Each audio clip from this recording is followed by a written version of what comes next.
গণ অভ্যুত্থানের পর প্রায় ১.৫ বছর কোনো কাজ ছিল না। আমি কোনো কাজ পাইনি, একদমই কোনো কাজ ছিল না। আমি একেবারে কাজ ছাড়া প্রায় ১.৫ বছর কাটিয়েছি। এরপর প্রথম আমার কাছে ফোনটা আসে রুবায়েত হোসেনের ডিফিকাল্ট ব্রাইড কাজটা আমি করেছি, যেটা ইনশাআল্লাহ খুব ভালো একটা ফেস্টিভ্যালে যাবে বলে আমি আশা করছি। আর এর পরেই আসলে আমার সাথে ভিকি জাহেদের কথা হয়, আমি ভিকির কাজটার সাথে সম্পৃক্ত হই এবং তার কিছুদিন পরেই আমার তানিম নূরের সাথে কথা হয় এবং বনলতা এক্সপ্রেস করি। সো ডেফিনেটলি এটা অনেক আনন্দের, প্রায় ১.৫ বছর কাজ না করে আবার সেই কাজের ফ্লোতে ফেরত আসা ডেফিনেটলি অনেক আনন্দের। আর কাজগুলো ভালো যাচ্ছে, সেইটা আরও বেশি আনন্দের।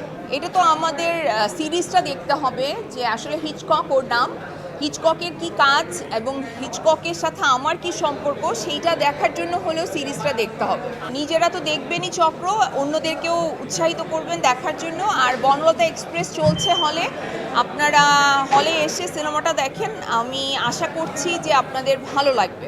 আমি আমার কথা বলেছি, এখন সেই কথা কার কি মনে হয়েছে সেটা নিয়ে তো আমার কিছু বলার নাই।